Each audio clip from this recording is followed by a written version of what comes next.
आजकल कॉन्सेप्ट है ना मेटावर्स का जी। भाई राम जी हैं कौशल्या जी के पास और श्री कृष्ण है यशोदा के पास कन्हैया, और दोनों सहेली हैं। अब दोनों ने बातचीत शुरू करी, दोनों के लाला पास में लेटे हुए, दोनों में एकमात्र अंतर नहीं थोड़ा सा भी। बिल्कुल। अब जल्दी में शाम के समय क्या हुआ, यशोदा मैया ने तो गलती से उठा लिए राम जी और कौशल्या मैया ने उठा लिए श्याम जी। अब अभ्यास ये होता है कि मैया जब खवावे तो पता लाला इधर से उधर दौड़े कि ये तो एक ही चम्मच लेगा तो भाग जाता है, और पास आई तो शक्ल तो एक ही सी है। तो राम जी थे मुंह खोल लिया, मैया चौंकी ये क्या है, इधर उठ करके दौड़े एकदम और महाराज दशरथ की गोदी में चढ़ गए और बरसात पाए और दशरथ जी के भी सब लपेट दिया। कमाल हो गया, ये सोचे मेरे बच्चा को क्या हुआ, हमने सुनी थी कि यशोदा का लड़का बड़ा चंचल है, तो एक ही दिन में इसका भी आदत बदल गई। महादेव के फेवरेट राम जी और महादेव के फेवरेट रावण भी। शिव जी तो मतलब राम जी से बहुत प्यार करते, अपना प्रभु मानते उन्हें, और रावण उनके प्रभु को मारने चला। उसको ये नहीं पता था कि शिव जी राम जी को मानते हैं, वो तो शिव जी को ही मानता था। इतना ज्ञानी नहीं था, मतलब नहीं इतना ज्ञानी कहाँ था। पूरे दरबार में हनुमान जी आए, पकड़ के लाए मेघनाथ के पास में अपने मन से। रावण ने ऊपर से नीचे तक देखा, ए बानर तू कौन है। तो हनुमान जी भी चक्कर में पड़ गए कि ये इसने प्रश्न क्या पूछा, मैं कौन। तो आंख बंद करके सीता जी से पूछा, मैया आप बताओ। तो सीता जी बोली अभी अभी तो मेरी तुम्हारी बात हुई थी। हनुमान जी को एकदम ध्यान आई बात, और रावण की भरी सभा में दोनों हाथ उठा के, रावण मैं राम जी के चरणों का दास हूं। तो रावण बोला दास है, यार स्लेव सर्वेंट। हनुमान जी ने कहा अपने ऊपर नजर उठा के देख, तू काम का दास, तू दाम का दास, तू अपने नाम का दास, मैं केवल श्री राम का दास। हाँ ये बहुत बड़ा भ्रम है दुनिया में जी कि दशहरा वाले दिन राम जी ने रावण का वध किया जी, ऐसा कहीं नहीं लिखा।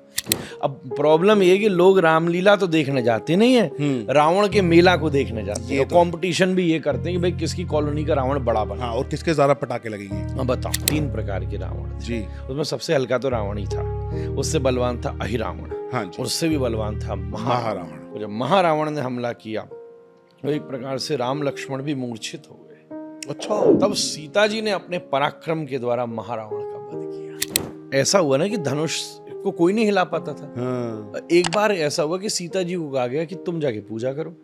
जब पूजा करने गई तो उन्होंने तो हाथ से उठा लिया, खेलने लगी और साफ कर दिया और विराजमान कर दिया।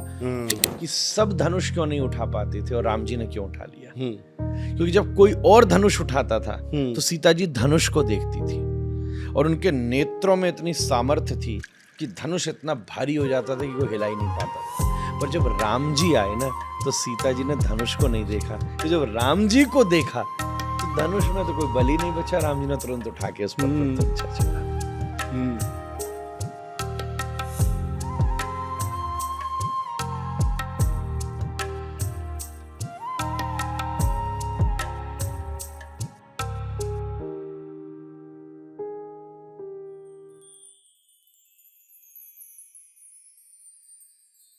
तो आज हमारे पॉडकास्ट पे वृंदावन से आए हैं श्री पुंडरीक जी महाराज जी। महाराज जी की जय हो। राधे राधे की जय हो। राधे राधे महाराज जी, कैसे हो? राधा रानी की जय हो। बहुत बढ़िया, बहुत बढ़िया। बहुत बहुत बहुत अच्छा लगा कि आप पधारे इस घर में, इस सेट पे, आपरा के डाबरा शो पे। आज मेरे शो को 4 चांद लग गए हैं। महाराज जी, मेरा जब पहला पॉडकास्ट आया था तो आपकी टीम से मुझको पहले पॉडकास्ट के बाद ही मैसेज आ गया था कि आपके साथ पॉडकास्ट करना है, और अभी 1 साल से ऊपर हो गया है और आज आपकी टीम लेके आई है आपको यहाँ पे। तो आपका वेट इतने सालों से चल रहा है, मतलब मेरे हिसाब से अगर मैं बोलूं तो 1 करोड़ साल से चल रहा है आपका वेट। क्योंकि मैं अपनी मम्मी को बताया कि मम्मी पुंडरीक जी महाराज का मैसेज आया है। मम्मी कहती चल चल रहने दे। मैं कहा सीरियसली बोल रहा हूँ, उनके अकाउंट से मैसेज आया है। मम्मी का देखा स्क्रीनशॉट भेज। मैंने मम्मी को स्क्रीनशॉट भेजा। उन्हें तो समझ आता नहीं, वो भी वृंदावन ही रहती हैं, जैसे कि मैंने आपको बताया, उनको समझ आता नहीं। मैं कहता देखो ब्लू टिक भी है।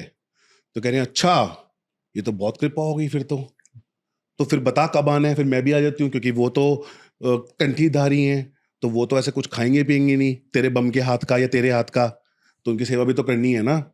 गोस्वामी जी हैं ऐसे ऐसे करके, और मैं तो इनकी कथा सुनने जाती थी। मैंने कहा हाँ मुझको पता ना, आप जाते थे कथा सुनने, तो मेरी मम्मी कथा सुनने आपकी कहाँ कहाँ आती थी, और आज आप यहाँ पधारे हैं, ये तो श्री जी की बहुत कृपा है। ये बहुत खूब, आपके ऊपर माँ की कृपा है। बिल्कुल। और मैं एक बात कहूंगा, मैंने उनका चित्र देखा जी। तो मैं बड़े आराम से पहचान गया, क्योंकि वृंदावन में बड़ी अच्छी रसिक भक्त हैं जी। और मुझे भी याद है कि दिल्ली में जब मैं छोटे में या मेरे पिताजी बाबा की कथा होती थी तो बड़ी अच्छी श्रोता है।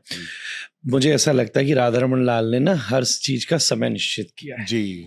और कई बार प्रतीक्षा में भी रस होता है। प्रतीक्षा में रस है, तो इसलिए तो आप पारस है जी। पारस, प्रतीक्षा रस। तभी इसलिए एक वर्ष के बाद में ये चीज भगवान ने की।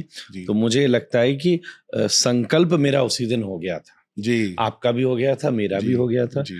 और क्योंकि आप एस्ट्रोलॉजी भी करते हैं, भगवान ने मुहूर्त तब निकाला है। मुहूर्त तब निकाला है। एस्ट्रोलॉजी तो करता हूँ, लेकिन मैं इन चीजों को ना सब राधा रानी पे ही छोड़ता हूँ। संतों की चीजें, गोस्वामी की चीजें, महाराज जी की चीजें, ये तो श्री जी की कृपा के बिना हो ही नहीं सकती। जीवन में हर काम ना 3 चीजों से होता है जी।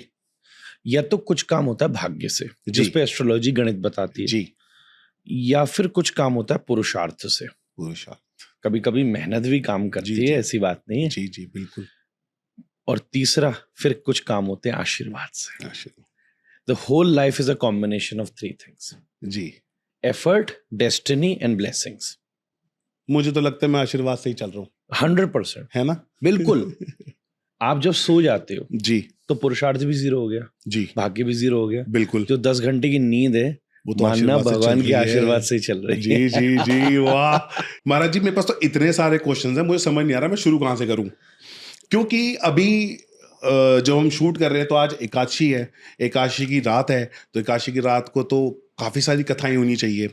लेकिन जब हमारा पॉडकास्ट आएगा तो चल रहे होंगे नवरात्रे और दशहरे का टाइम बहुत पास होगा, तो आज हम कथा करते हैं रामायण के ऊपर। वाह, जय श्री राम। जय श्री राम। तो महाराज जी, जैसे कि आप जानते हैं कि आज के कलयुग में यूथ को रावण बहुत पसंद है। और मैंने सोनी पे विघ्नहर्ता गणेश शो आता है, उस पर मैंने रावण प्ले भी किया हुआ है। अच्छा। जी जी, तो मुझे भी रावण से बहुत प्यार था, अब नहीं है। उसकी कुछ चीजों से प्यार है, बाकी लेकिन जो उसकी चीजें थी, गलत चीजें थी, उससे प्रॉब्लम भी है।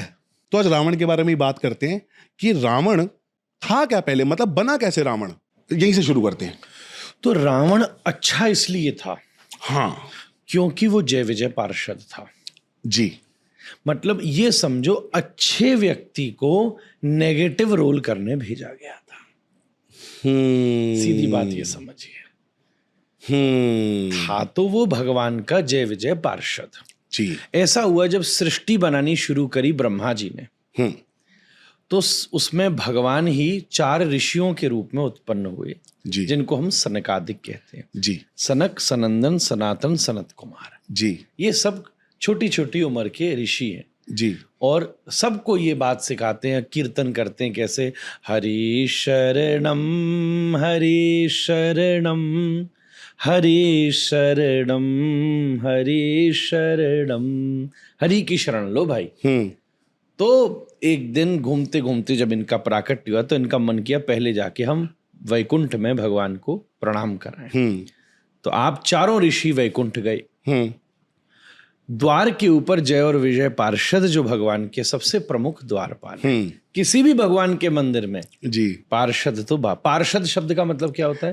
जो पास में हो, पार्श्व स्थित, संस्कृत में कहते हैं जो पार्श्व में हो, पास में हो, उसको पार्षद कहते हैं। ओके। ये भगवान के सबसे सन्निकट है, सब काम करेंगे। लक्ष्मी जी इनको अपने पुत्र की तरह मानती है। ओके।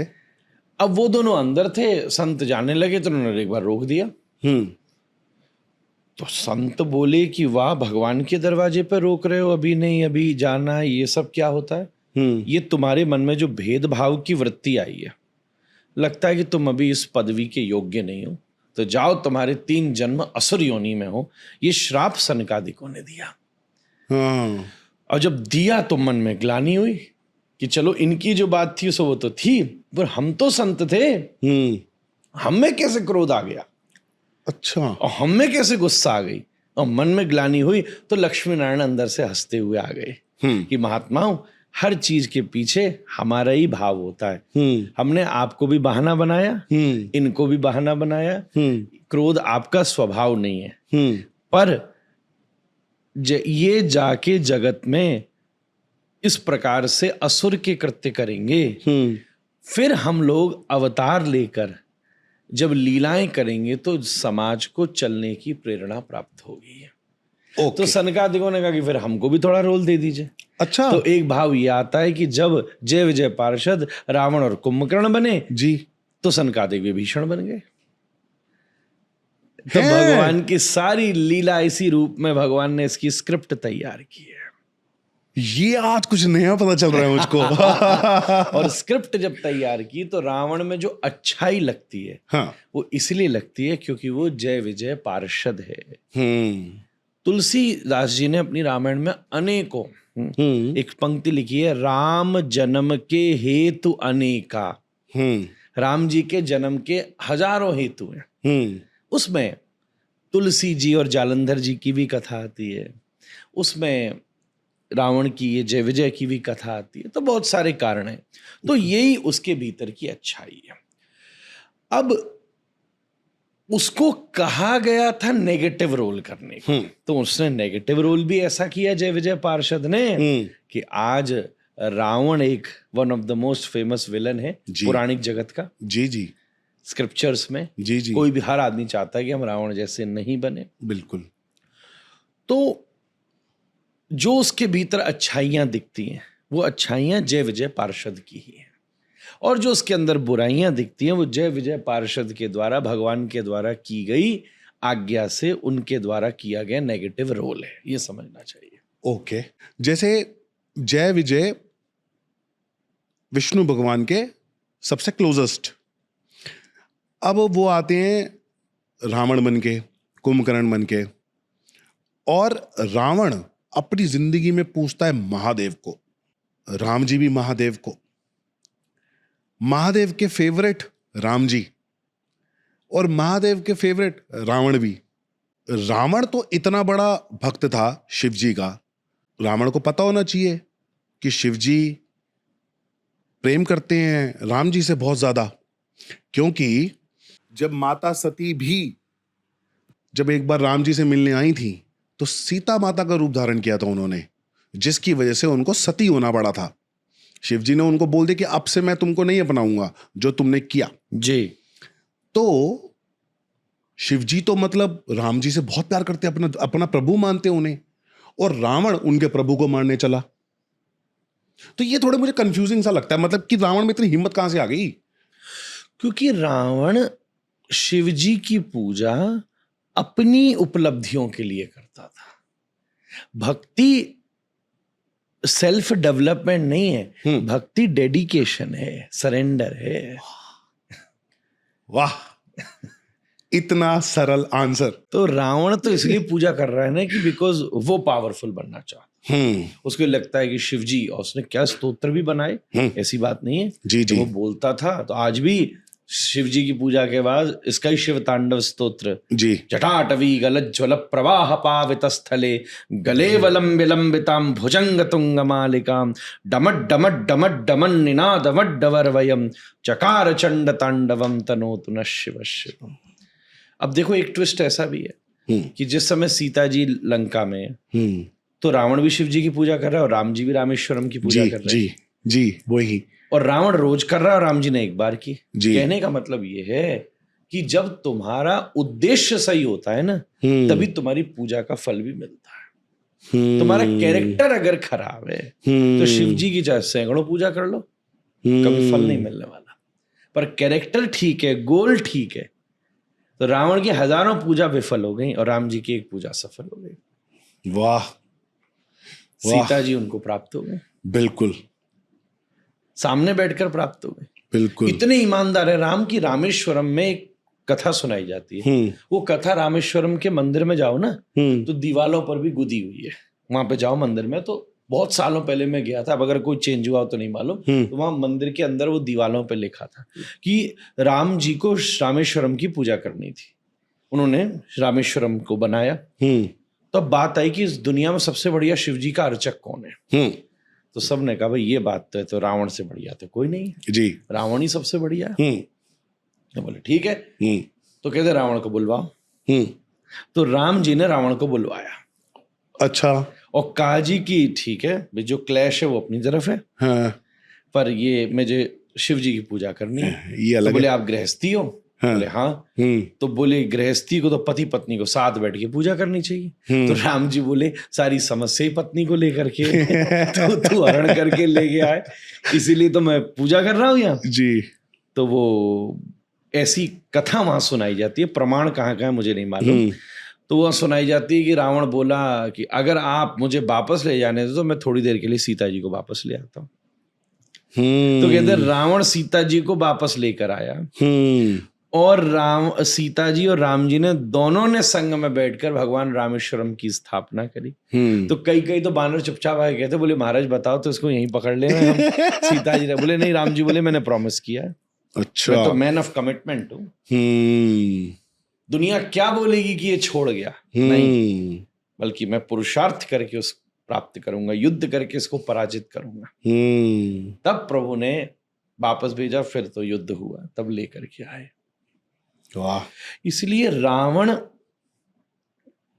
राम को भगवान नहीं मानता था। भगवान मानता होता तो ये थोड़ी ना करता।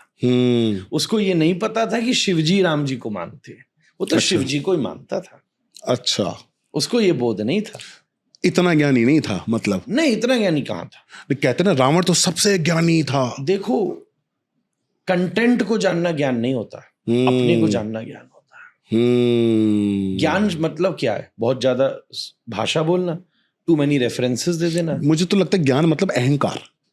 ज्ञान का मतलब 3 चीजें। मैं कौन हूं, दुनिया क्या है, और दुनिया बनाने वाला कौन है। ये जो 3 चीज के फॉर्मूला को जानता है वही ज्ञानी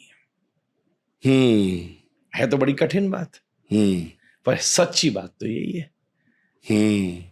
पूरे दरबार में हनुमान जी आए, पकड़ के लाए मेघनाथ के पास में अपने मन से। तो वाल्मीकि रामायण में प्रश्न आता है जी, रावण ने ऊपर से नीचे तक देखा, विभीषण भी वहीं बैठा था। वाल्मीकि रामायण के अंदर विभीषण और हनुमान जी दरबार में मिले, मतलब पहले नहीं मुलाकात हुई।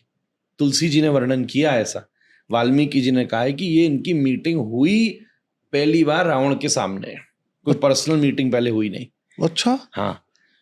तो विभीषण ऊपर से नीचे तक अवलोकन करता है, यार ये है तो बानर जैसे, पर इनमें बानर की तो कोई क्वालिटी नहीं है। बंदर होता है मूर्ख, ये है ज्ञानी, ज्ञानी नाम अग्रगण्यम अतुलित बलधामम हे मशैलावदेहम, ये हनुमान जी की सबसे प्रसिद्ध स्तुति है जी। और बोले बंदर होता है कामी, भयंकर कामी होता है बंदर, और ये तो ब्रह्मचारी है। और बंदर होता है उसको खिलाओ ना वो तुम्ही को खाटेगा। हाँ। कृतज्ञ होता है। हाँ। किसी का उपकार नहीं मानता। हाँ। और ये अपने स्वामी के लिए समुद्र कूद के आ गए। ये कैसा बानर है, ऐसा तो मैंने देखा नहीं अभी तक। तो रावण भी ऊपर से नीचे तक एनालिसिस करता है और भरे दरबार में पूछता है हनुमान जी से, कहते कपे संस्कृत का श्लोक है, ए बानर तू कौन है। तो हनुमान जी भी चक्कर में पड़ गए कि ये इसने प्रश्न क्या पूछा, मैं कौन। अच्छा, मुझे तो लगा इसको पूछना चाहिए था कि राम कौन है भाई। हाँ। अभी भी इसको नहीं एहसास हो रहा जी, और मैं कौन हूं ये क्या जवाब दूं। कि मैं बोलूं मैं अंजनी का लड़का हूं, कि मैं पवन पुत्र हूं, किष्किंधा से हूं। हाँ। क्या परिचय दूं मैं। तो एकदम हनुमान जी चक्कर में पड़ गए, सोचने लगे। आंख बंद करके मन ही मन विचार किया, राम जी आप ही बताओ मैं क्या करूं। तो राम जी बोले मेरे मुंह से ये बात कहना तुमको ठीक नहीं लगेगा, तुम अब सीता जी की शरण में जा चुके हो, उनसे पूछो। तो आंख बंद करके सीता जी से पूछा, मैया आप बताओ। हाँ। तो सीता जी बोली अभी अभी तो मेरी तुम्हारी बात हुई थी। हाँ। जब मैं तुमको आशीर्वाद दे रही थी, सिंदूर की बूंद तुम्हारे शरीर पर गिर गई, तो तुमने पूछा मैया ये खून है क्या। हाँ। तो मैंने कहा नहीं खून नहीं है, राम जी मेरे पति हैं, मेरे स्वामी हैं, तो मैं उनका सुहाग चिन्ह धारण करती हूँ। तो हनुमान जी तुमने बोला कि अगर राम जी तो मेरे भी स्वामी हैं, आप मांग भरती हो, मैं तो पूरे शरीर को ही सिंदूर से रंग लेता हूँ। तो तुम्हें पता तो है तुम कौन हो, कैसे भूल गए? हाँ। हनुमान जी को एकदम ध्यान आई बात, और रावण की भरी सभा में दोनों हाथ उठा के और हनुमान जी ने गर्जना करते हुए कह दिया सीता जी की भंगी में ही, दासो हम कौशलेंद्रस्य रामस्य क्लिष्ट कर्मणः। रावण, मैं राम जी के चरणों का दास हूं। तो रावण बोला, दास है? यार स्लेव, सर्वेंट? तू सर्वेंट है? मैंने तो समझा था कि तू बड़ा भारी राजा होगा। मेरी लंका में घुसाया, मेघनाथ के पास में भी अपने संकल्प से बंद कराया, मुझे पता है। तू दास? हनुमान जी ने कहा, अपने ऊपर नजर उठा के देख, तू काम का दास, तू दाम का दास, तू अपने नाम का दास, मैं केवल श्री राम का दास। वाह। न काम मुझे छू पाया आज तक, न दाम छू पाया, वाह। कोई नहीं छू पाया, और मैं इन सब का स्वामी हूं, इन सब का स्वामी हूं। वाह। तो ज्ञानी तो वही है ना जो ये जानता है कि वो कौन है, मैं तो प्रभु का दास हूं। ज्ञानी वो है जो ये जानता है दुनिया किसकी है, सबई भूमि गोपाल की। जहां टेम्परेरी हो तुम उसको परमानेंट मान लो, यही तो अज्ञान है। बिल्कुल। और जो यही नहीं जानता कि दुनिया चलाने वाला भी कोई बैठा हुआ है, जो ये तीन चीज जाने सो ज्ञानी। बिल्कुल। जो तीन चीज न जाने सो महा। चाहे संस्कृत ऐसी बोले, चाहे शास्त्र यों की यों दोहरा दे, पर अगर ये न जाने तो क्या बात का ज्ञान। सही बात है, बिल्कुल। ये भी 2 महीने पहले मैं भी बोलना शुरू हुआ हूँ। मुझे कोई पूछता ना तू कौन है, पहले मैं कहता था पारस। अभी फिर समझ में आया, प्रेमानंद महाराज जी को बहुत सुना मैंने, तो ये समझ में आया कि मैं कौन हूँ। जैसे कि ये शरीर मेरा है, मैं तो नहीं हूँ। ये नाक मेरी है, हाथ मेरा है, पर ये मैं नहीं हूँ, तो मैं हूँ कौन? तो ये मैं मम्मी से पूछा, मैं मम्मी आप कौन हो? तो मम्मी तो वृंदावन की है, उन्होंने तो छूटते बोल दिया कि मैं तो दासी हूँ, हम तो श्री हरिदास वाले हैं, तो हम तो हरि के दास हैं। तो मैंने कहा मैं कौन हुआ? तो आप दासी हुए तो मैं भी दास हो गया ना। तो बोलते हैं हाँ तू मेरा बेटा, तो फिर तू भी दासी हो गया। तो अब जाके मुझे समझ में आया कि मैं भी हरि का दास हूँ, पारस नहीं हूँ। जो हरि का दास, जो बने हरि का दास, वो न रहे कभी उदास। और मैं तो एक और बात कहूंगा, हाँ जी, जिसने रस पा लिया उसी को तो पारस कहते हैं। जो रस पाना चाहता हो उसी को तो पारस कहते हैं। और वृंदावन का एक शब्द है पा का मतलब होता है पीना, पाना, खाना। हम कहते हैं भोजन पा लो भैया, पालो। ब्रज वाले अरे प्रसादी पाए लियो। हाँ जी, हाँ जी। पाए लियो को मतलब है खा लियो नहीं, माँ खाए लियो नहीं बोलो जावे, पाए लियो। तो भैया रस पी ले। रस, ठाकुर जी का नाम रस पी ले, धाम रस पी ले। ठाकुर जी का नाम भी तो वैसे पारस ही है। हाँ क्यों नहीं है, क्योंकि वो जिसको छू दे वो तो सोना बन जाए। हाँ। जिसको देख ले वो भी सोना बन जाए। और ठाकुर जी को बिहारी जी में सुबह सुबह पारस भोग लगता है। हाँ। जब कहते हैं इतनी बड़ी बड़ी कचौड़ियां, पारस का मतलब होता है प्रसाद। प्रसाद, अच्छा। हाँ। हर जी जब पारस ले आओ, जैसे ठाकुर जी की दोपहर में भोग लगता है, जो भोग लग के पत्तल आती है, एक पारस धर दो, तो जो पूरे भोग की एक प्लेट को ब्रज में वृंदावन की सेवा में पारस बोलते हैं। अरे वाह, मजा आ गया। ये सुन के आज मुझे मजा आ गया, क्योंकि तो आप ठाकुर जी की प्रसादी बन, मैं प्रसादी हूं उनका, बस ठीक है। हाँ। ये बेस्ट है। हाँ। पारस बने आज से प्रभु प्रसाद। कृपा होगी आज तो बहुत सारा। नया नाम का मतलब पता चला। ऐसी शिव जी के साथ भी तो हुआ था ना। हाँ। शिव जी को भी जब भी कोई नया नाम मिलता था या फिर, तो बड़े प्रसन्न होकर आशीर्वाद दे देते थे। हाँ, क्योंकि नाम का अर्थ ही होता है कि व्यक्ति के काम को, स्वभाव को पहचाना गया। यथा नाम तथा गुण, जैसा व्यक्ति में गुण है उसको वैसे ही नाम मिलना चाहिए। और कई बार नाम तो होता है बहादुर सिंह, और डर लग जाए, कोई चिल्ला भी दे, छिपकली भी निकला है तो भाग जाएगा। बिल्कुल। तो नाम और स्वभाव मिला ही नहीं जी। कहाँ मिला जी, कहाँ मिला? नाम तो था इसका सुयोधन बना दुर्योधन, पर बन कैसा गया? लोग मैंने वो भी रोल प्ले किया हुआ। बताइए। मैंने दुर्योधन भी प्ले किया, मैंने रावण भी प्ले किया है। लेकिन महाराज जी मैंने जिसके रोल जो ज्यादा नेगेटिव रोल प्ले कर सकता है, उसके पॉजिटिव होने की संभावना भी ज्यादा बढ़ जाती है ना?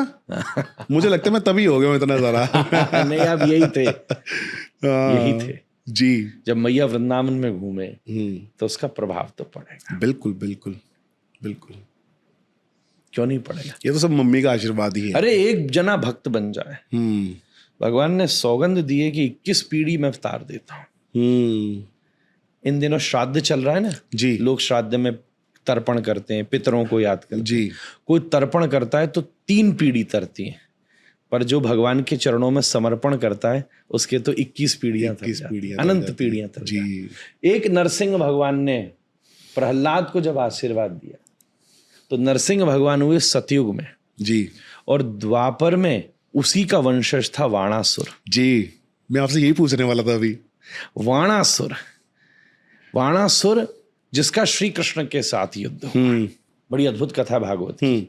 उषा ने एक दिन सपना देखा और सपने में एक पुरुष को देखा तो बड़ी आकर्षित हो गई। सुबह उठी, उसने कहा बड़ा सुंदर सपना देखा मैंने। उसकी एक मित्र थी तो उसने बताया किसको देखा, तो वो एक्सप्लेन करती है और वो बड़ी अच्छी पेंटर थी, बड़ी भारी वो सिद्ध थी, उसने पेंटिंग बनाई।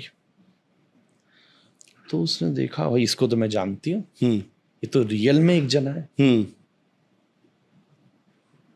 तो बोले ये अनिरुद्ध, श्री कृष्ण के घर में अनिरुद्ध हैं ये। तो बोले वो इतनी योगिनी थी कि अनिरुद्ध अपने कमरे में सो रहे थे द्वारिका में। सोते सोते उनको वो योग की बल से इस उषा के घर में ले आई। अच्छा। किसी को नहीं पता चला, वो बड़ी सुंदर थी, कोई उसके अंदर जाता है। बड़े दिन तक भगवान ने देखा ये कहाँ गायब है, ये कौन इसको किडनैप करके ले गया। तब पता चली, तब वाणासुर को पता चला कि मेरी पुत्री के घर में ऐसे ये अंदर बैठा है, तो उसने उसको भी जेल में डाल दिया। फिर भगवान श्री कृष्ण और वाणासुर भी शिव का परम भक्त। अच्छा जी।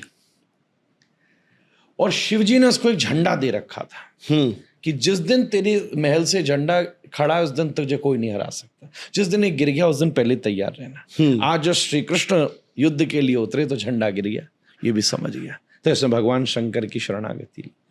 तो भगवान ने इसका इतने के बाद भी जितनों से श्री कृष्ण लड़े हैं सबको तार दिया, इसको इसके बाद भी नहीं मारा, क्योंकि उन्हें याद आ गया क्योंकि ये प्रहलाद का वंशज है और मैंने प्रहलाद को वचन दिया था तेरी 21 पीढ़ियां, तेरी किसी पीढ़ी को मैं मारूंगा नहीं। भक्ति तो इतना धनवान होता है। बिल्कुल। अच्छा महाराज जी, अभी जब आप आए थे, अभी हम कुछ बात कर रहे थे दशहरे के ऊपर कि नवरात्रों के बाद दशहरा आता है, पर आपने बोला कि उस वक्त रावण नहीं मरा था। ये बहुत बड़ा भ्रम है दुनिया में जी कि दशहरा वाले दिन राम जी ने रावण का वध किया जी, ऐसा कहीं नहीं लिखा। हरिभक्ति विलास में गोपाल भट्ट गोस्वामी जी ने भी रेफरेंस दिया है जी, सब जगह दिया है। राम जी ने नवरात्रि की पूजा के बाद जी, दशहरा के दिन, उनके सूर्यवंशी हैं तो सूर्य की उपासना भी की उस दिन जी, सूर्य की उपासना करी विजय दशमी के दिन, ठीक है। और विजय दशमी को अपनी विजय यात्रा शुरू की गई। ओके। अब इसको आज यूं समझा जा सकता है कि आज जैसे किसी का पुतला जलाना, ये रिवोल्ट करने का एक तरीका है, ओके, मोटिवेशन करने का तरीका है। जब अपन किसी के अगेंस्ट जाते हैं, okay. आजकल लोग सड़कों में पुतले नहीं जला देते जी, लोगों जी, के। जी, कभी जी. किसी का न जले, मेरी आप सब दर्शकों की, हमारी आपके लिए, सभी के लिए प्रार्थना है। पर ठीक है, जिसका जब भाग्य होगा तो वैसे होगा जी। परंतु ये कोई बहुत पुरानी परंपरा नहीं है, और ये भ्रम है कि राम जी, जनरली क्या हुआ जब रामलीलाएं शुरू हुई जी, तो रामलीला के दिन, वो विश्राम वाले दिन अब वो तो ऐसा नहीं कि रामलीला इतनी लंबी चलेंगी, बिल्कुल। तो उस दिन वो फेस्टिवल करते हुए बात तो ये यहीं से शुरू हुई कि रावण बनेगा, हाँ, और राम जी उसका वध करेंगे। और जनरली सब जगह जहां भी रावण जलाया जाता है उसके पहले रामलीलाएं होती हैं। बिल्कुल। अब प्रॉब्लम ये है कि लोग रामलीला तो देखने जाते नहीं है, रावण के मेला को देखने जाते हैं। कॉम्पिटिशन भी ये करते हैं कि भाई किसकी कॉलोनी का रावण बड़ा बना, हाँ, और किसके ज्यादा पटाखे लगेंगे। हाँ बताओ, हाँ, मतलब बड़ा बनाना तो राम जी को बनाओ। बिल्कुल। हाँ। रावण काय को बनाने में लग रहे। और पर उस समय नहीं हुआ, उस दिन राम जी ने विजय यात्रा शुरू करी। दीपावली से पहले रावण का वध हुआ, राम जी ने किया। इसलिए विभीषण को बोला, क्योंकि सबसे पहले, हाँ, जब राम जी जीत गए ना, तो सबसे पहले रावण की विधिवत अंत्येष्टि हुई। उसके बाद राम जी ने विभीषण को राजा बनाया, सबसे पहला काम। ओके। जनरली जब कोई किसी को जीत जाता है तो वो तो वही राजा बनेगा। बिल्कुल। Look at the universal message.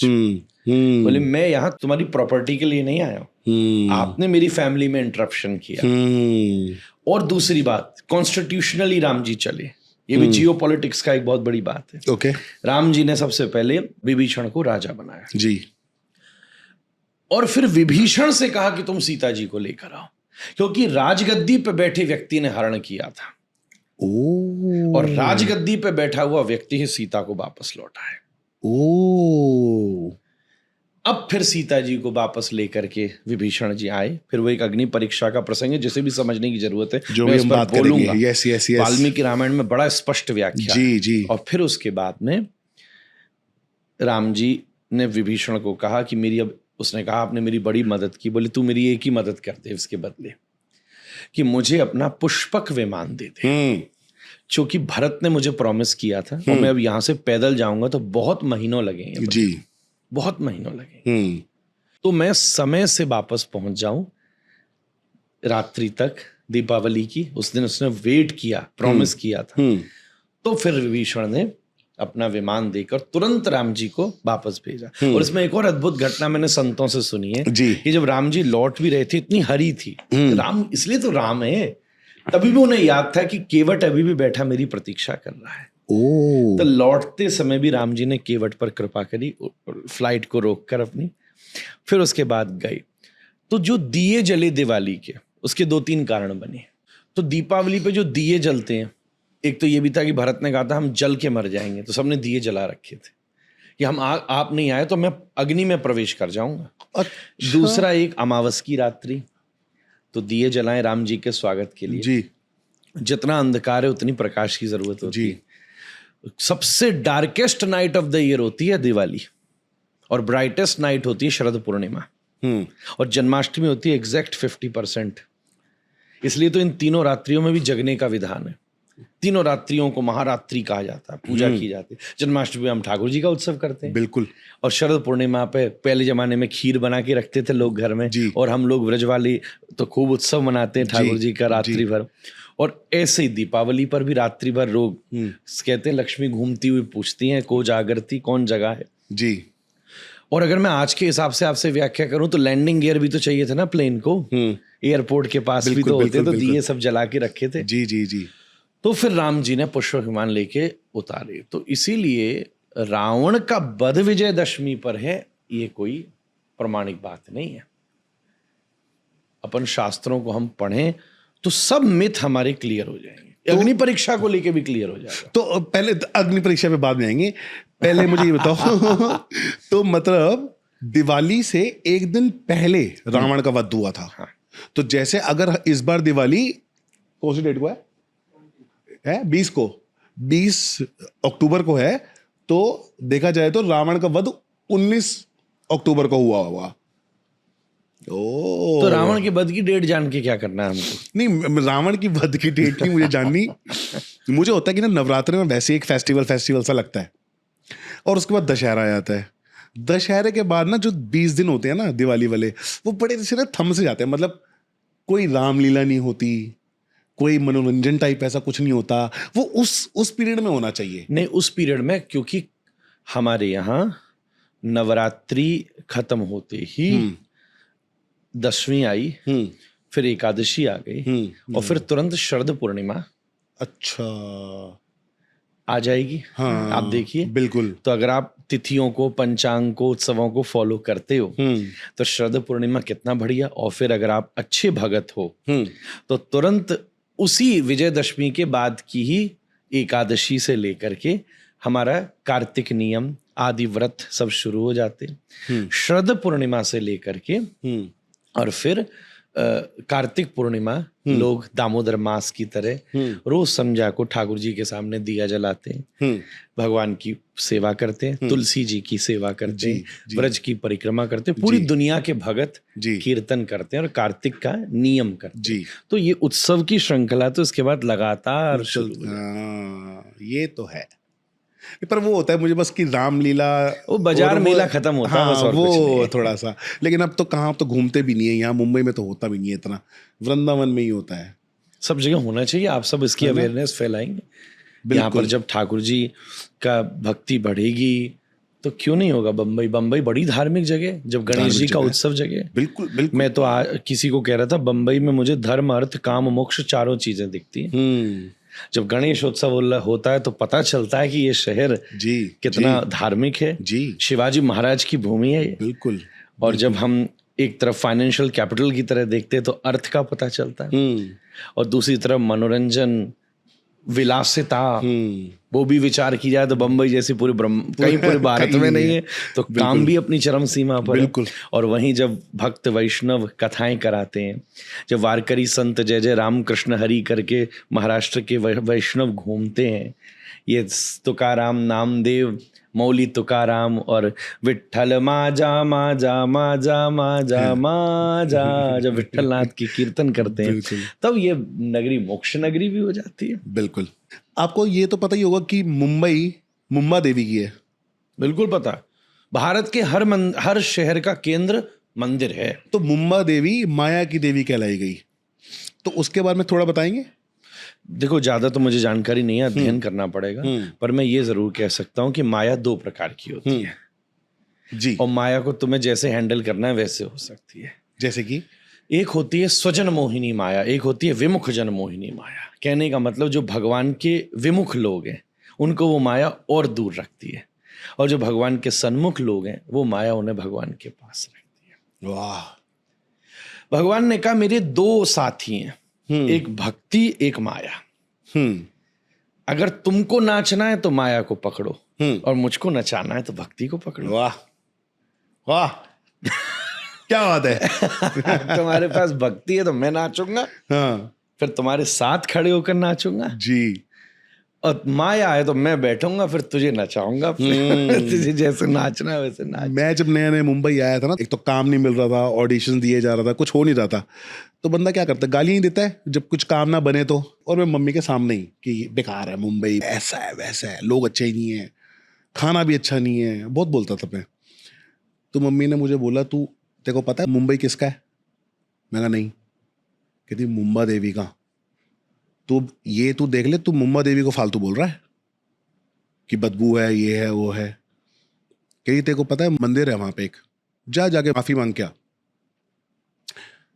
तो मैं गया, तो मैंने वहां की स्टोरी जानी कि मुंबा देवी हैं कौन। तो एक ना उसी एरिया में जहाँ पे मुंबा देवी है, वो जहाँ पे वो मच्छी वाला एरिया होता है, वहां पे एक राक्षस हुआ करता था मुंबर करके। हाँ। तो उससे जब लोग परेशान हो गए थे तो उन्होंने माता अम्बा की बहुत पूजा की थी जी, और माता अम्बा ही उसको मारा। तो माता अम्बा को वो बोलता है कि माँ मुझे माफ करो, माँ तो माँ होती है तो माफ करो, कि मैं चाहता हूँ ये जो नगरी है ना, इस नगरी में कोई भी आपका नाम लेना, मेरा नाम के साथ मिलके आपका नाम हो। तो माता ने फिर बोला कि ठीक है, तेरा नाम पहले आएगा उसके बाद मेरा आएगा। तो इसलिए बोला मुंबा देवी, मुंबा अम्बा देवी। हाँ, कलऊ चंडी विनायक। कलयुग के देवता चंडी देवी हैं या विनायक गणेश हैं।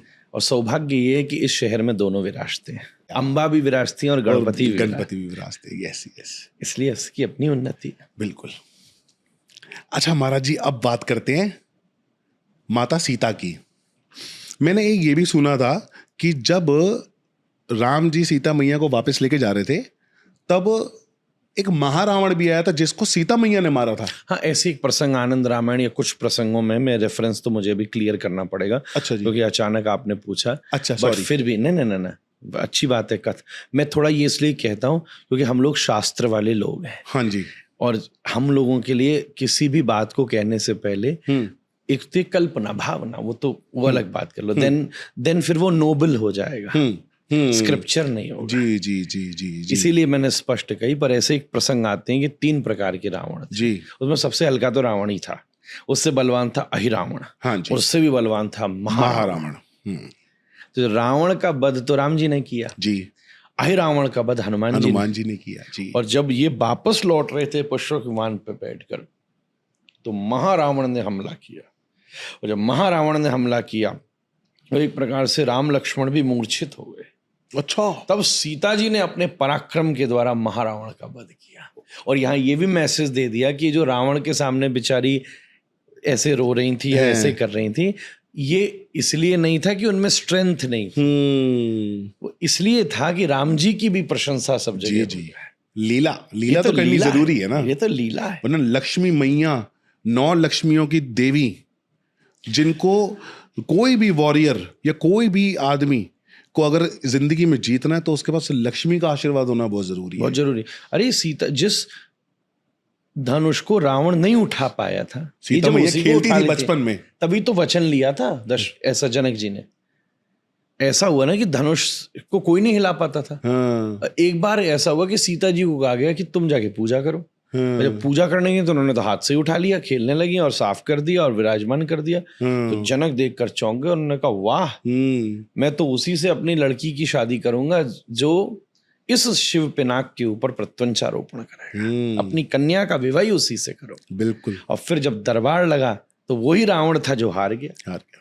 सब हार गए और सीता जी। अच्छा, कईयों ने मुझे एक बड़ी सुंदर बात बताई कि सब धनुष क्यों नहीं उठा पाते थे और राम जी ने क्यों उठा लिया। क्योंकि जब कोई और धनुष उठाता था तो सीता जी धनुष को देखती थी और उनके नेत्रों में इतनी सामर्थ्य थी कि धनुष इतना भारी हो जाता था कि कोई हिला ही नहीं पाता था। पर जब राम जी आए ना तो सीता जी ने धनुष को नहीं देखा, राम जी को देखा कि वो इतने थे, इतने अद्भुत थे। तो जब राम जी को देखा तो धनुष में तो कोई बल ही नहीं बचा। राम जी ने तुरंत उठा के उस पर प्रत्यंचा चढ़ा दी। बिल्कुल, ये तो सीता जी की दृष्टि है। ऐसी एक और बात है ना, जब ठाकुर जी ने पहाड़ उठाया था तो कहते हैं कि पीछे राधा रानी की दृष्टि पड़ रही थी, इसलिए वो पहाड़ उठा हुआ था, है ना। बिल्कुल। कछु माखन को बल बढ़्यो, ग्वाल वालों ने कन्हैया से पूछी कि लाला तेने इतना बड़ा पर्वत उठा कैसे लिया। तो ये बोले या में कौन सी बड़ी बात है, कछु माखन को बल बढ़्यो। हमने माखन खाए इतने, ये तो हम कंस के यहाँ भेजते थे, हमने उसको जाने नहीं दिया, खुद अपना माखन खाया। तो कछु माखन को बल बढ़्यो और कछु गोपन कियो सहाय, कुछ तुम लोगों ने हेल्प करी। कछु माखन को बल बढ़्यो, कछु गोपन कियो सहाय, और श्री राधा जू की कृपा से मैंने गिरवर लियो उठाए। राधा रानी ने जब कृपा करी। अच्छा, एक चीज बताओ, 7 दिन बारिश की जरूरत ही नहीं थी। वो तो एक थोड़ी देर में इंद्र को पता चल गया कि भाई ये तो बारिश तो वेस्ट जा रही है। तो इंद्र तो बारिश रोकने वाला था। तभी भगवान ने कहा राधा रानी सामने, ब्रजवासी चारों तरफ, बोले सर्विस जारी रखो भाई। 7 दिन तक सबकी संगति मिले, सबका सहयोग मिले, सबका आनंद मिले। ठाकुर जी इतने करुणा में। बताओ, सीता मैया से राधा रानी पे आ गए एकदम से। ये तो ये वही है ना, वृंदावन वाले तो क्या करे अभी, कहाँ कर। नहीं तो सीता जी भी, श्री राधा रानी, प्रिया जी का सब तत्व स्वरूप तो एक ही है। बिल्कुल बिल्कुल बिल्कुल बिल्कुल, तत्व स्वरूप तो एक ही है। बिल्कुल। कई बार आपको पता है ब्रज में भगवान को श्री जी भी क्यों कहते हैं। हाँ। जैसे राधा रमन जी को श्री जी कहते हैं, हाँ। ठाकुर जी को भी श्री जी कहते जी। हैं, वैसे राधा रानी को श्री जी कहते हैं। तो ठाकुर जी को भी देख के श्री जी इसलिए कहा जाता है कि राधा रानी का नाम लेके उनमें राधा रानी के गुण रहे ज्यादा। और जब ठाकुर जी में राधा रानी के गुण होते हैं ना तो वो परम दयालु हो जाते हैं। एक बड़ी सुंदर प्रसंग हम कथाओं में सुनाते हैं। एक पंडित जी थे जी, भक्त मालूम में प्रसंग आता है। बड़े श्रेष्ठ भक्त, उनके मन में इच्छा हुई कि हम ठाकुर जी का बंगला बनाएं, फूल का। तो पता किया कौन सी फूल की मंडी है। तो मथुरा में गए तो फूल की मंडी बढ़िया थी। उसमें एक जगह देखा, एक स्टॉल पर एक बढ़िया सुंदर गुलाबी रंग के फूल थे, गुलाब, पिंक रोज। एक्चुअल में गुलाब तो गुलाबी वाला ही होता है, रेड वाला कहाँ गुलाब है, जी। वो तो बाहर से। असली गुलाब तो देसी गुलाब तो वही होता है, बड़ा सुंदर लगता है। तो बोले ये गुलाब के बंगले बनाए जाए। तो गए, दाम लगाया। उसी समय उसी मार्केट में अकबर का एक सेनापति घूम रहा था, मंत्री, क्योंकि अकबर का राज था। उसने भी कहा था कि भाई फूल लेके आओ, मेरा महल सजाओ। बाई चांस ये पैसे देते, उसकी भी नजर पड़ गई उसी गुलाबों पर। अच्छा जी। तो बजाय ये गुलाब मुझे देना। तो फूल बेचने वाला बोला कि ये तो मैं दे चुका हूँ इनके, इनने इतने रुपए में फिक्स कर लिए। तो वो कहता है कि मुझसे डबल ले ले, फूल मुझे दे। तो संत जी बोले भैया जब हम कोई चीज ले चुके हैं तो काहे को पैसा बढ़ा रहे हो। कोई दूसरे फूल ले लो। बिल्कुल। तो मंत्री एकदम जोर से सिर के ऊपर पड़ा, ओ पता है हम कौन है? हम सीधे से बात करिए, इस हिंदुस्तान के बादशाह के हम मंत्री। तो संत भी चौंक गया, बोले वाह, एक छोटे से राजा का मंत्री, इस दुनिया के, इस देश के राजा का मंत्री इस अदब से बोल रहा है, तो हम तो ब्रह्मांड के राजा के नौकर हैं। बिल्कुल। तो बोले ठीक है, फिर दे के दिखा तू भी। हाँ। तो मानो 10 पैसे बोले, उसने 20 बोले, पुरानी बात है। 50 बोले, बोले 1 रुपया, बोले 2 रुपया, बोले 5 रुपया। बात यहां तक हुई कि बोला 50 रुपया मंत्री, संत जी बोले 100 रुपया। 100 रुपया बहुत बड़ी बात है, बिल्कुल बहुत बड़ी। अब तो मंत्री को भी घबराहट हो गई, बोले मैं 100 रुपए के फूल लेके गया तो कोई बादशाह तो मुझे पुरस्कार देगा नहीं, हाँ, बिल्कुल, टांग और देगा उल्टा कहीं। बिल्कुल। तो बोले ये तो गड़बड़ हो गई, तो भाग गया वो। अब फूल बेचने वाला बोला, बोले देखो महाराज, बात की बात होती है, अब तो चाहे फूल फेंकने पड़े, आपको तो 100 रुपए में दूंगा। तो बोले देख, मैंने तुझे प्रॉमिस किया, मैं भी लूंगा, पर रुक जा, पैसे तो इतने हैं नहीं। वापस आए, सारी जमीन, आभूषण, सारी जायदाद, सब कुछ जितना था, घर में केवल ठाकुर जी बचे, उनको हाथ में लिया, पत्नी साथ आई, जो कपड़े पहने थे उसमें भी जो कम हो सके सब गिरवी रखे, तो 100 रुपया बना। उस पर भी कुछ उधार लिया। अच्छा जी। लेके उसको दिया, फूल लिए, एक पेड़ के नीचे कहीं वृंदावन में, ब्रज में बिराजे, ठाकुर जी बिराजे, फूल का सुंदर बंगला बनाया और सुंदर फूल की माला बनाई, ठाकुर जी के गले में डाली। इधर गिरिराज जी में श्रीनाथ जी की सेवा कर रहे थे गोसाई जी। श्रृंगार आरती का पर्दा खोला, आरती चल रही थी। इधर जैसे ही माला डाली, उधर बीच आरती में ठाकुर जी की गर्दन नीचे झुक गई, आंखों से टप टप आंसू बह रहे। एकदम बोले जय जय, का भयो? आरती रोक के बोले का भयो ये? तो ठाकुर जी ने कही, गोसाई जी, पूरे त्रिलोकी को भार उठाने वाला मैं कृष्ण, पर मुंह पे वह भक्त की माला को भार ना उठ रहा हूं, मैंने सब गिरवी धर दियो। हरि नाय ठाकुर, वो मुझे बहुत पीड़ा है रही। गोसाई जी ने आरती को छोड़कर अपने सब शिष्यों को कहा, अच्छे अच्छे घर के लोग थे, भैया ढूंढो ये कौन भगत है। सब दौड़े, कुछ देर में पता चला कहीं बाहर दूर वो भगत बैठा था। सब उसका पैसा मिलजुल के चुका के उसका घर जायदाद सब वापस लौट आई, उसको लेकर मंदिर में आई। गोसाई जी ने गले में पड़ी हुई ठाकुर जी की माला उतार के जैसे ही उसके गले में डाली, तो ठाकुर जी यूं खड़े थे, तब ऊपर देखकर मंद मंद मुस्कुराए। अरे कोई प्रेम करने वाला आए तो सही, लुटाने वाला आए तो सही। पाछे पाछे हरि फिरे कहत कबीर कबीर, ऐसा कौन मिलेगा? लीला ही अलग है। मैं तो खुद देख चुका हूँ, मैं तो खुद एक्सपीरियंस कर चुका हूँ, मैं बता भी चुका हूँ। मैं आपसे पूछना चाहता हूँ, आपने भी एक्सपीरियंस करे हैं कभी ठाकुर जी या राधा रानी ने कोई ऐसा चमत्कार? बस यही ना पूछो। मतलब फील तो जो हुआ ही देखे है। सो कहवत नाही, जो कहवे वाने देखो नहीं। अच्छा, ऐसा क्या? अब रहने मैंने तो एक्साइटमेंट में बता दिया अपना सब कुछ। कोई बात नहीं, पर अगर मैं बताऊंगा नहीं तो लोगों को पता कैसे चलेगा कि ऐसा होता भी है? जिसने कृष्ण को देखा उसमें कृष्ण दिख जाता है। नहीं, कभी मतलब आपको ऐसा हुआ है? बस हाँ ना में बता देना कि हालत ही खराब होगी उस दिन तो, और यकीन नहीं होगा कि क्या हो गया आज, वाकई में हो गया। आज तो उन्होंने दर्शन दे ही दिए। साधु किसको कहते हैं? जो जगन्नाथ से मिलकर जिसकी हालत खराब नहीं होती, जगत से मिलकर जिसकी हालत खराब होती। वर्ल्ड इज अनएक्सपेक्टेड, साधु के लिए तो ईश्वर ही एक्सपेक्टेड है। दुनिया को देखकर उसे आश्चर्य होता है, भगवान को देखकर कौन सा? ये बात भी है। हरि मेरे संग लगो फिरे डोले। अब इससे ज्यादा मैं नहीं बोल सकता। समझ गया मैं, ठीक है। ये गला तो मेरा है पर गवैया कोई और है। ये बिल्कुल मैं यही बोलता हूँ पॉडकास्ट पे, जब भी मैं बैठता हूँ ये मैं नहीं कर रहा हूँ, क्योंकि जब मैं देख रहा होता हूँ तो मुझे लगता है ये मैं हूँ, ये मैं बोल रहा हूँ, ये तो कोई और बुलवा रहा है, ये तो ठाकुर जी साथ बैठ के बुलवाते हैं। अभी जो मैंने बातें कर दी आपसे इतनी, मुझे पता ही नहीं मैंने क्या बातें करी हैं, ये बाद में जब मैं देखूंगा बोलूंगा अच्छा ये बातें हो गई, इतनी सारी बातें हो गई हैं, ये मैंने करी है। मेरी मम्मी भी कहती है तू इतना बोलने लगा है, इतना अच्छा बोलने लगा है। मुझे तो यकीन ही नहीं होता कि पार से तू है।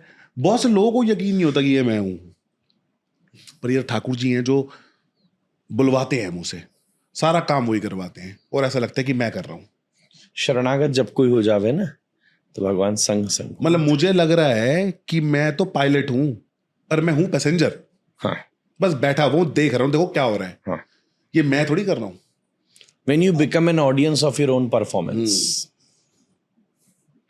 वही हो रहा है आजकल, जब से इनके हाथ में गाड़ी हुई है ना, जब से समझ में आ गया कि यही चला रहे हैं, तब से समझ में समर्पण का अर्थ ही यही होता है कि कर्तापने के भाव से मुक्त हो जाना। अब महाराज जी बात करते हैं सीता मैया की। अग्नि परीक्षा दी थी। हाँ, उसका शास्त्र में देखो, कोई भी चीज, एक प्रॉब्लम क्या है पारस जी, हमारे यहाँ की जो घटना है ना उसको भैया लोगों ने ना सुनी बातें पे ज्यादा समझा है। जहां से वो बात निकली है कभी उसको पढ़ के देख लें तो प्रॉब्लम खत्म हो जाएगी। तो वाल्मीकि रामायण में अगर एज इट इज इस प्रसंग को पढ़ा जाए तो ऐसा होता है, बड़ी बड़ी डिटेल्ड से व्यास उसको वाल्मीकि रामायण में ये लिखा गया है जी कि जब विभीषण गया तो राम जी ने ये निर्देश भेजा विभीषण के द्वारा। श्लोकों के साथ भी मैं सुना सकता हूं पर इट्स विल वो बिकम वेरी लॉन्ग। जी जी। कि तुम अपना पूर्ण श्रृंगार करके आओ। तो विभीषण ने कहा मैया सीता, राम जी ने संदेश भेजा है कि आप स्नान ध्यान करके बढ़िया से सज धज कर हमारे पास आइए। तो सीता जी एकदम स्पष्ट हुए, बोले ये क्या बात है, ये तो मैं तो इतने, बोले अब जो उन्होंने कहा है सो मैंने आपसे विनती, ठीक है अब आज्ञा है तो कुछ होगी बात। तो सीता जी ने स्नान किया, पूर्ण श्रृंगार किया बढ़िया से, और फिर विभीषण ने कहा कि अब चलो चलिए मैया चलिए। सीता जी पधारी। तो राम जी ने सीता जी की तरफ देखा, सीता जी ने राम जी की तरफ देखा और कुछ उनसे आंख ही आंख में कहा। अब क्या कहा, ये तो जिसका संबंध होता है वो इशारे समझ जाता है। अब ये इन ऑडियंस को क्या पता कि आपने अपनी टीम को बीच में कितनी बार इशारा कर दिया। बिल्कुल बिल्कुल बिल्कुल। अब हम मंच पे बैठ के जब गाते हैं तो हमारे लोगों को तो कितना इशारे हो जाते हैं। बिल्कुल। जिनमें रिलेशन होता है। भगवान, किसी ने मुझसे पूछा भगवान कौन सी भाषा में बोलते हैं, न हिंदी बोलते हैं ना अंग्रेजी बोलते हैं ना, भगवान तो इशारे की भाषा बोलते हैं, संकेत। संकेत ठाकुर जी तो संकेत लैंग्वेज बोलते हैं। तो राम जी ने सीता जी को कुछ संकेत किया, जैसे घर में कोई हस्बैंड वाइफ हो, कोई बाहर का आया हो तो कैसे पत्नी अपने आप संकेत कर देती है, वो बहुत लेट है अभी खाना देख के पूछना। फिर पति कह देता है कि ठीक है मैं भी संभाल लूंगा। जी जी। उन दोनों में जितनी इतनी बातें हो जाती है जितनी पता है आंख ही आंख। हाँ बिल्कुल बिल्कुल बिल्कुल। आंख की मरोड़ ही करोड़ बात कह गई। सही बात है। मुंह इतना नहीं बोलता जो आंख की मरोड़ ही बोल देती। राम जी ने सीता जी को इशारा किया। राम जी समझ गए। तो बोले सीते ये नहीं समझना, एक डायलॉग है उसमें कि मैंने स्पष्ट संस्कृत में लिखा, श्लोक भी है, पढ़ लीजिएगा कोई भी स्वतंत्र वाल्मीकि रामायण, और जिस थोड़ी संस्कृत समझ के पढ़िएगा जी, और उसका हिंदी रूपांतरण को भी समझ के कीजिएगा जी।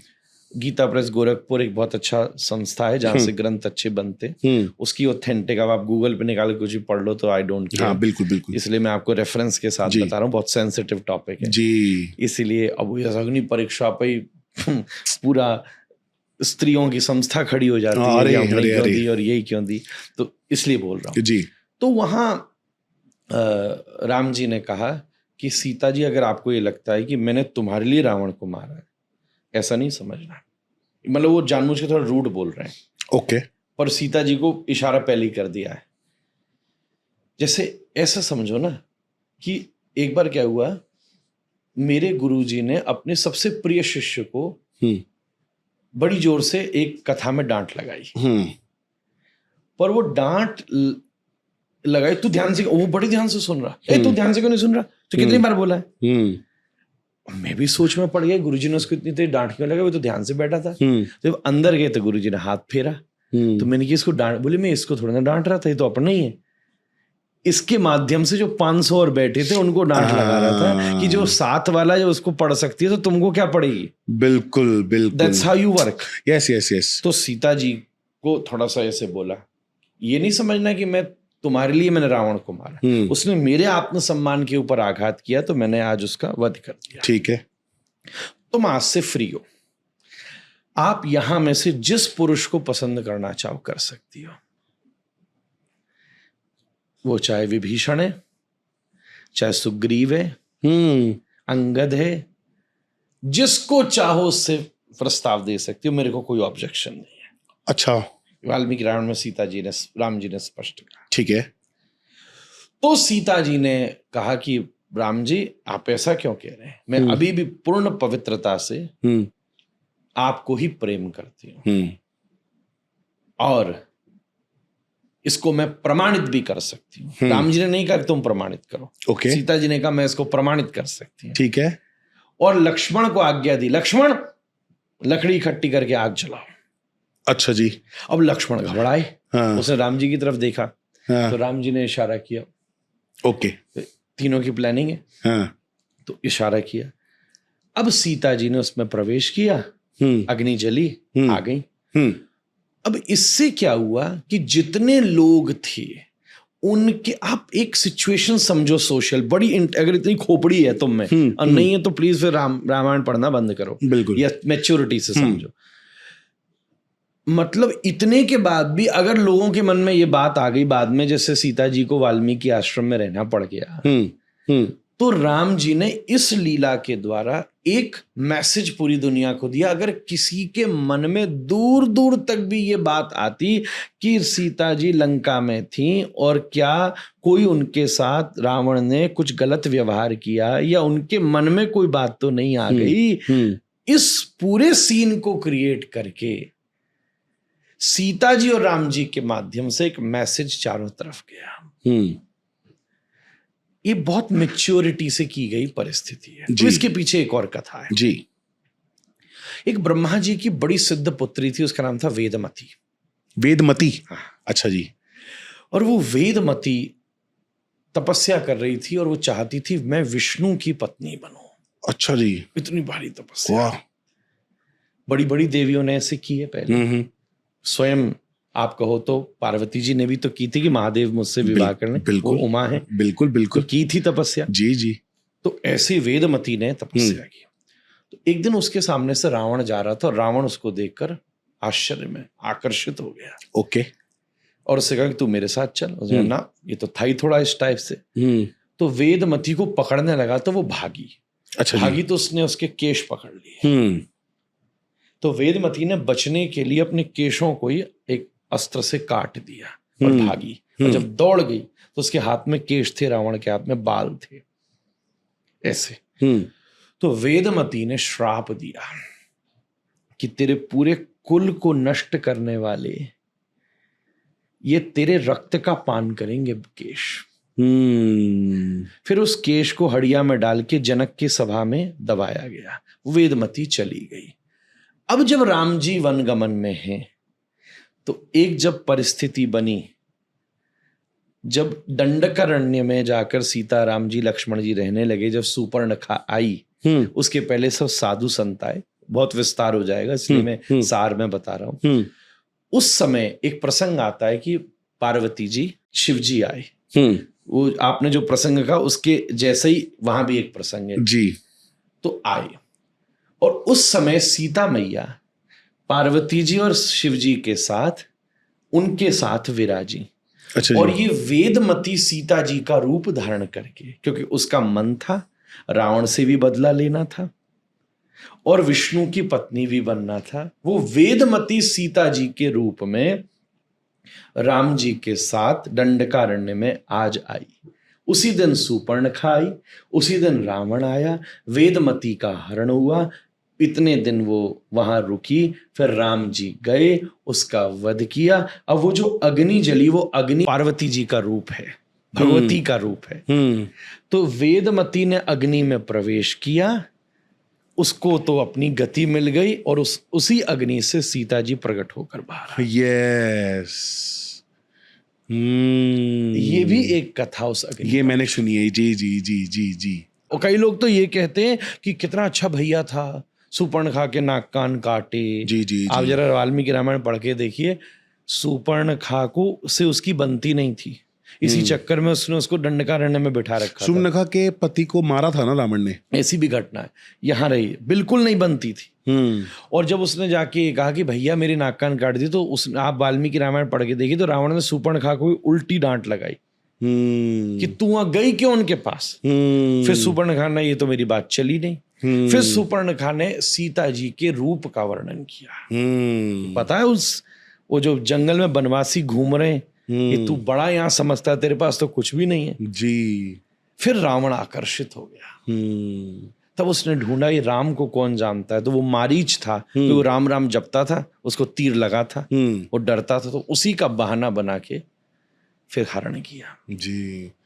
अच्छा महाराज जी, मैंने जब रावण प्ले किया था तो उसमें रावण जब जाता है शिव जी के पास, शिव जी का आत्मलिंग लेने जाता है, तब पहली बार जाता है तो चंद्रहास लेके आ जाता है, दूसरी बार जाता है तो पार्वती मैया को बोलता है कि शिव जी की मुझे दे दो।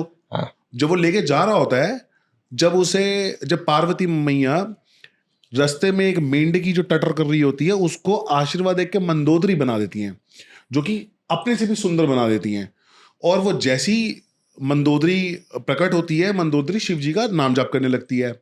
रावण कहता है मेरे प्रभु का नाम कौन ले रहा है इन जंगलों में, और ये तो बड़ी मधुर आवाज है। तो जाके देखता है कि ये तो कोई औरत है, और ये तो बहुत सुंदर है, और मेरे प्रभु का नाम ले रही है।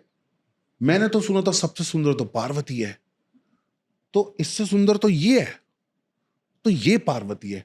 तो मंदोदरी को पार्वती समझ ले जाता है और पार्वती माता को दुत्कार देता है कि तुम जाओ, महादेव ने मुझे फिर से बेवकूफ बना दिया। ठीक है, पहले चंद्रहास दे दिया और इस बार नकली पार्वती दे दी।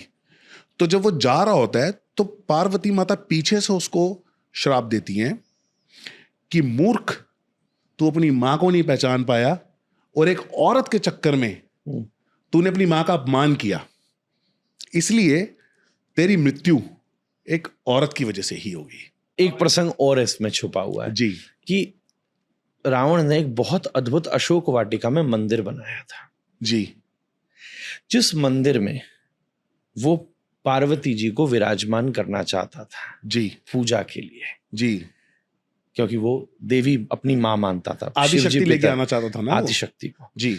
तो गया और प्रार्थना की, भोले बाबा मुझे दे दो। अब भोले बाबा भोले वाले बोले तेरी मैया ही तो बेटे के पास जा रही है, ले जा। तो फिर पार्वती जी ने भगवान विष्णु का स्मरण किया।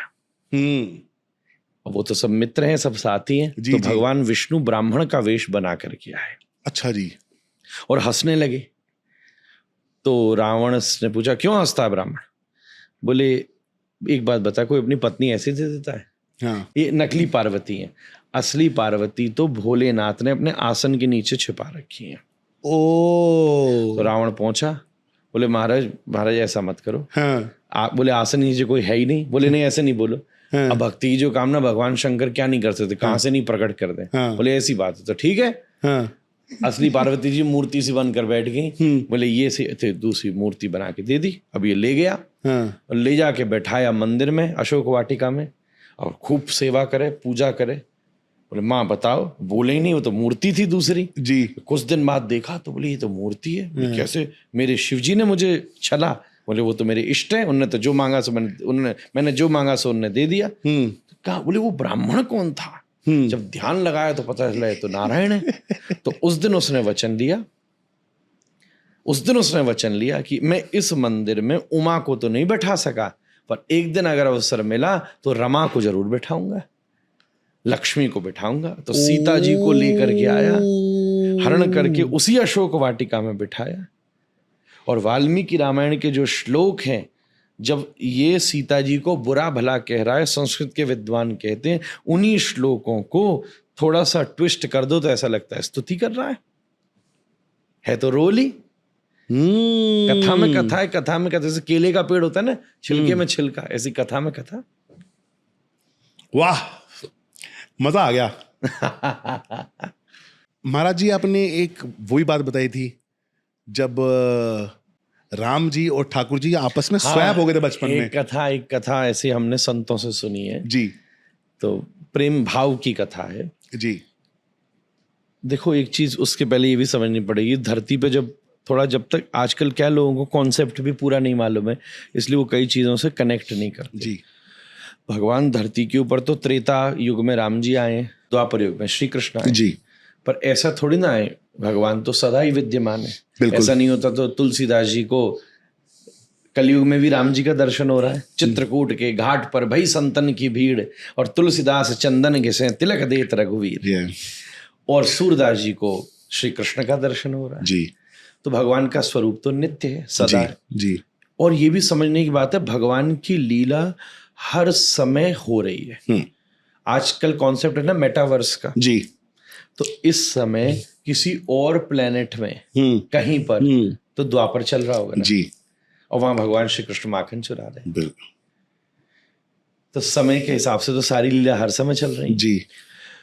तो एक लीला ऐसे सुनाई जाती है, गोलोक की एक लीला है कि एक बार छोटे से राम जी हैं कौशल्या जी के पास और श्री कृष्ण है यशोदा के पास, कन्हैया, और दोनों सहेली हैं।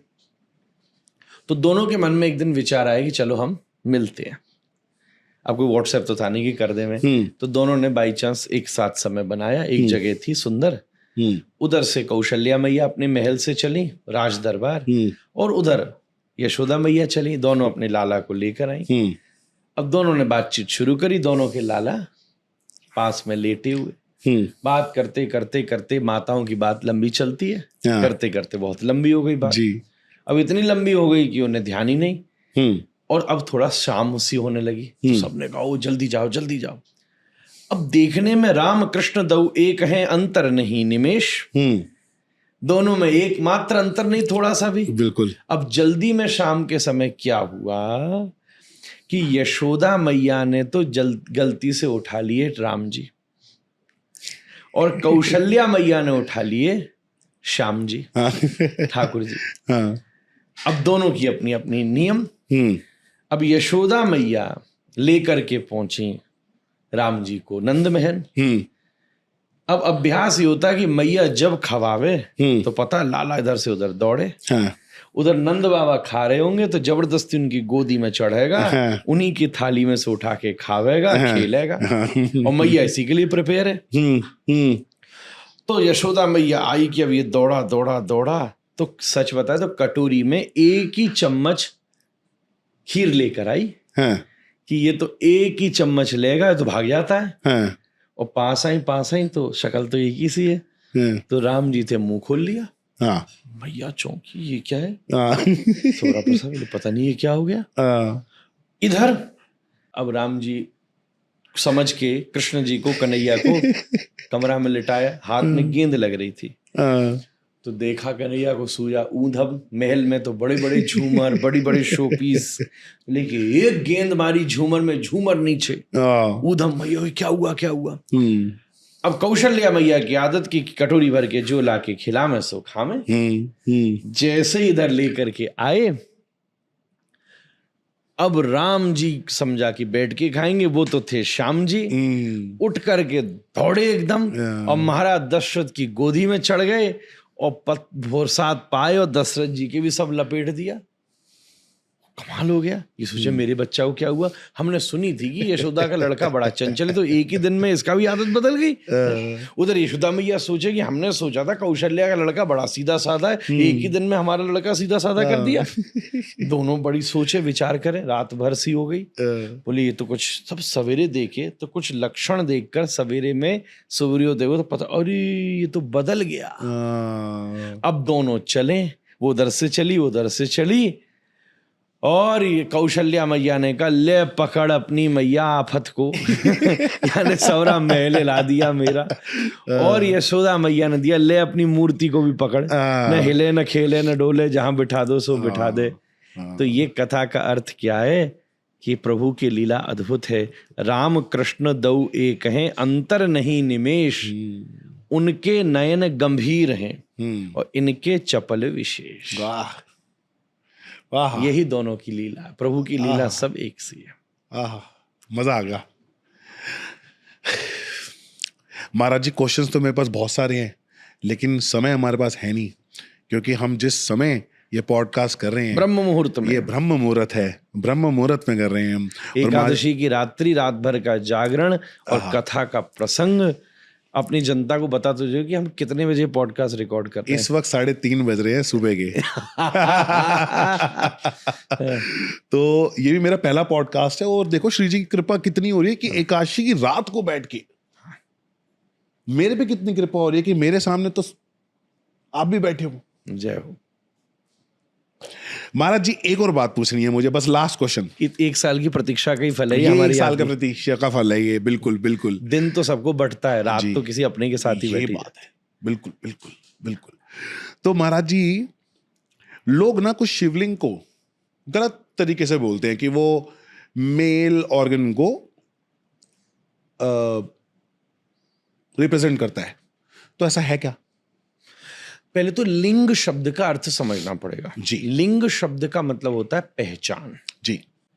तो स्त्री की पहचान मतलब स्त्रीलिंग, पुरुष की पहचान मतलब पुरलिंग। ये क्या है? शिव की पहचान, शिव की पहचान, इसलिए शिवलिंग। ओके। ये बिल्कुल सरल भाषा यही है। ज्योतिर्लिंग भी तो बोलते हैं। ये ज्योति जो ब्रह्म ज्योति है, जो संपूर्ण कॉन्शियसनेस कॉस्मस वर्ल्ड में फैला रही है, ये वो ज्योतिर्लिंग है। वाह। उस एनलाइटेंड वो जो ज्योति स्वरूप ब्रह्म है, उसकी पहचान। इसको यूं समझना चाहिए। आई होप आप सभी को ये बात जरूर समझ में आ रही होगी कि जिस प्रकार शिवलिंग को लोग गलत बोलते हैं और बहुत ही कॉन्फिडेंटली बोलते हैं, गुस्सा तो मुझे बहुत आता है। आज मैंने ये बात इसलिए पुजवाई है महाराज जी से, क्योंकि महाराज जी प्रमाणित बातें करते हैं, कोई हवा में बातें नहीं करते या फिर एक शब्द को पकड़ के बात नहीं करते हैं। आई होप आपको ये समझ में आ गया कि शिवलिंग का मतलब क्या है। हाँ, वो उनके दिमाग में गंदगी है। क्योंकि महाराज जी, अगर मैं कल को शिवलिंग पे जल चढ़ा रहा हूं और मुझको पता है कि वो वैसा है, तो दिमाग में गंद ही आ रहा है, मैं भगवान को तो पूज ही नहीं पा रहा ना। उनके दिमाग में वो घुस रहा है। उसके अलावा को सोचा ही नहीं पाया आज तक, उसे ऊपर ही नहीं उठ पाए बेचारे। जी बिल्कुल। आपकी मेमोरी ना, मेमोरी पिक्चोरियल और शेप्स को समझती है। जी जी। ये न्यूरोसाइंस बात बोलती है। वर्ड्स के शेप है, वर्ड्स का शेप ही क्रिएट करके इमेज तैयार करता है। जी। तो दिमाग ही ऐसे काम करता है। तो हमारे दिमाग में ना पिक्चर्स जो हैं वो शेप वाइज हैं। बिल्कुल। तो हमारी खोपड़ी में ही गंद भरा पड़ा है, इसलिए हमारी कुछ समझ में ही नहीं आ रही चीज। सही बात है। थोड़ा सा पढ़ लिख लीजिए, जी। धर्म की तरफ आए हैं जी। 15 मिनट अपने दिन का आपकी व्यूअर्स को दूंगा। जी। ऐसे अच्छे अच्छे संत आए, उनकी बातें यूट्यूब, इंस्टाग्राम, आपके अच्छे पॉडकास्ट को सुनिए। जी। और उसके साथ मैं कहूँगा 15 मिनट केवल हमारे यहाँ के 5 शास्त्र, गीता, रामायण, श्रीमद् भागवत, महाभारत और भक्तमाल, ये 5 चीजों को पूरी 100 साल की जिंदगी में एक बार भी पढ़ लो, आप महामानव बन जाओगे। महाराज जी, श्री जी की कृपा से मैं लकीली एक शो शुरू करने जा रहा हूं जिसमें हम भगवत गीता का सार बताएंगे। वाह। तो 18 अध्याय हैं, उसके 18 एपिसोड होने वाले हैं। तो पहला अध्याय एक एपिसोड में सार का जो होगा, जो कथाओं के रूप में बताया जाएगा, पढ़ के नहीं, क्योंकि पढ़ने में देर भी बहुत लगेगी, सब कुछ होगा, उसका सार बताया जाएगा कथा के थ्रू। वाह। ठाकुर जी और राधा रानी की कथाओं के थ्रू।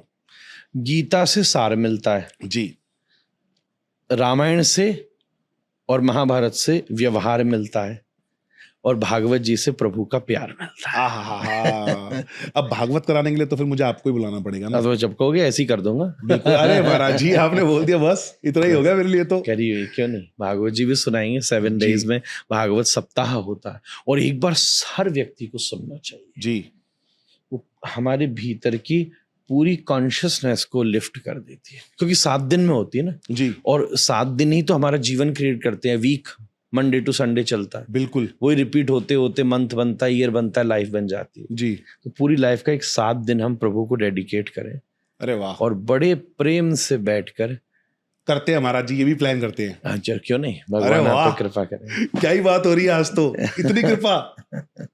महाराज जी आपने ये बात बोल दी, मतलब दिल मेरा गदगद हो गया, गार्डन भी हो गया। अब तो मतलब करना ही पड़ेगा, और मैं ये प्लान पक्का करने वाला बस हूँ। गार्डन दिल हो गया, उसी गार्डन में तंबू लगाते हैं, हम व्यासपीठ लगा है ना? देते हैं, करते हैं जो दिल आपका गार्डन हुआ है। जी। जी महाराज जी, बिल्कुल। महाराज जी थैंक यू, बहुत आनंद आया। आपने मुझे अपना समय दिया, समय का दान दिया, और समय का दान ही आज की डेट में सबसे बड़ा दान है। और आप यहाँ पधारे, आशीर्वाद दिया, इस पॉडकास्ट को इतना बड़ा किया, उसके लिए बहुत बहुत बहुत बहुत शुक्रिया। मैंने और आपने इस संवाद के लिए अपनी नींद छोड़ी है, इसलिए समाज और जनता जागृत रहे। टू वेक यू अप, हम लोगों ने स्लीप को सैक्रिफाइस किया है। बिल्कुल। भगवान आपको जगाए रखे और जागरूकों की तरह व्यवहार कीजिए, आबरा से डाबरा तक पहुंचिए। धन्यवाद, बहुत बहुत शुक्रिया महाराज जी। राधे राधे। राधे राधे, राधा रमन लाल की जय।